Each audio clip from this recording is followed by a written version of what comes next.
जंगल में ना एक कहावत है, सर्वाइवल ऑफ द फिटेस्ट। ऐसी लीगल प्रोफेशन में कहावत है, survival of the skillest. I have been teaching for almost 5 years now and I also have a litigation experience before different courts. So आज अपने एक्सपीरियंस और ऑब्जर्वेशन से मैं आपको बताने वाला हूँ कुछ स्किल्स और quality in order to excel in the legal profession. सबसे पहली क्वालिटी इज पेशेंस, धैर्य। जब आप लॉ कॉलेज से ग्रेजुएट होते हो या सीनियर को छोड़कर अपनी इंडिपेंडेंट प्रैक्टिस स्टार्ट कर रहे हो तो आपके पास बहुत कम फाइल्स होंगी, बहुत कम क्लाइंट्स होंगे। उस टाइम पे need patience. It takes a good amount of time to build a great practice. थोड़ा टाइम लगता है, पेशेंस होनी जरूरी है। बट बहुत सारा टाइम आप जब स्टार्ट कर रहे हो तो बहुत टाइम आइडल होगा आपके पास। तो how to use that time wisely? You have 2 choices। या तो आप वो आइडल टाइम अपने कलीग्स जितने भी उनके साथ बातें करके बिता सकते हो, या उसी टाइम में you can upgrade your knowledge, you can spend that time wisely. अब इसका फायदा क्या है? देखो, जब नए केसेस आएंगे, नए क्लाइंट्स आएंगे आपके पास, तो आपके पास उन प्रॉब्लम्स का सॉल्यूशन बिफोर हैंड ही होगा। And then your client will know that you are competent enough to argue his case. आप कॉम्पिटेंट और वो आपको अपने केसेस देगा ही। दूसरी क्वालिटी है करेज, साहस।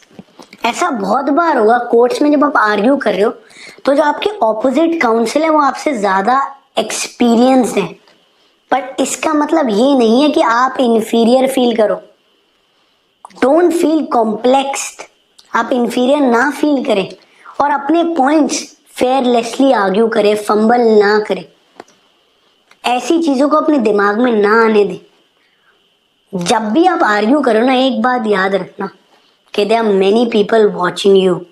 बहुत सारे लोग आपको आर्ग्यू करते हुए देख रहे हैं, जैसे प्रोस्पेक्टिव क्लाइंट्स जो और लॉयर्स के साथ आए हैं, आपके कलीग्स, जजेस, वो आपको फ्यूचर में काम रेफर कर सकते हैं।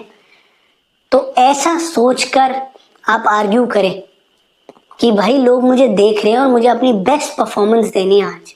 तीसरी बात, preparation. Prepare prepare and prepare.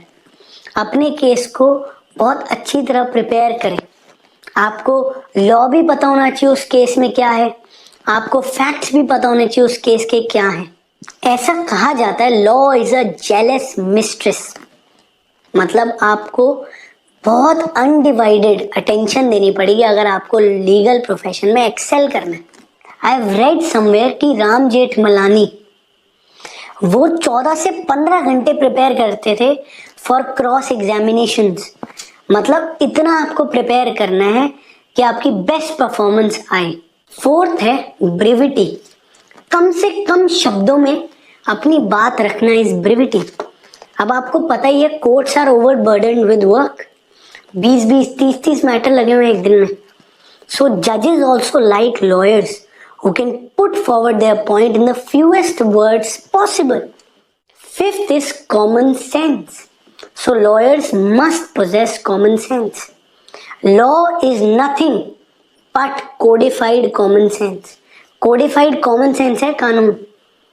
अगर आप नोटिस करोगे तो कई बार आपके पास क्लाइंट्स कुछ प्रॉब्लम लेके आते हैं और उस पॉइंट पे आपको लॉ नहीं पता, बट आप उसका आंसर ढूंढ सकते हो उस प्रॉब्लम का बाय अप्लाइंग कॉमन सेंस, और वो ज्यादातर आंसर ठीक ही होगा। Sixth is research skill. तो इसको मैं हाईली रेट करता हूँ बहुत, क्योंकि whenever you speak in courts, you speak about the case. So you must be well researched about the law involved in your case. अब रिसर्च स्किल बेटर कैसे होंगे? बाय राइटिंग ब्लॉग्स, आर्टिकल, क्योंकि आप ढूंढोगे law, फिर उसको contemplate करोगे, फिर लिखोगे, तो उसमें काफ़ी मेहनत लगती है और रिसर्च आपकी अच्छी होती है। आप बहुत तेज़ रिसर्च कर पाते हो। इसका मुझे भी फ़ायदा हुआ। बहुत पहले मैं ब्लॉग्स लिखा करता था फेसबुक पे हर दूसरे दिन।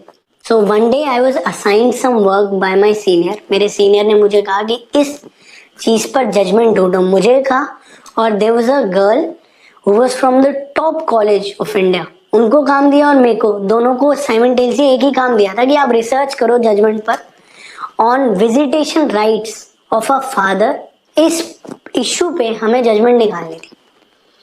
तो that girl took more than 1 hour to find a judgement and I could do so in like 5 minutes। 10 minutes में मैंने मैक्सिमम जजमेंट निकाली सुप्रीम कोर्ट की, हाईलाइट करी, प्रिंट आउट जाके अपने सीनियर को दे दी and he was quite impressed. ये मैं इसलिए कर पाया क्योंकि मैं हर दूसरे दिन ब्लॉग्स लिखता था, इसलिए। 7वां और आखिरी पॉइंट, नेटवर्किंग। ऐसा कहा जाता है network is your net worth. Basically पहली बार जो केसेस आपको मिलते हैं, पहले केसेस, वो हमेशा अपने क्लोज रिलेटिव से, फ्रेंड से, उन्हीं से मिलते हैं। तो आपका एक अच्छा नेटवर्क होना चाहिए। नेटवर्क पे मेरा मानना ये है कि आप, ये नहीं है कि बस आप ज़्यादा से ज़्यादा लोगों को जानते हो, बट ये है कि ज़्यादा से ज़्यादा लोग आपको कॉम्पिटेंट मानते हो कि यार ये कॉम्पिटेंट लॉयर है, तभी वो आपको केसेस देंगे, आपको रेफर करेंगे। और कॉम्पिटेंसी डेवलप होगी बाय एक्सपीरियंस, बाय रीडिंग। सो ये थी मेरी ऑब्जर्वेशन और एक्सपीरियंस। आई होप आपको ये वीडियो बहुत अच्छी लगी हो। अगर अच्छी लगी हो तो अपने कलीग्स के साथ शेयर करो और इस चैनल को सब्सक्राइब करो। Thank you and see you again.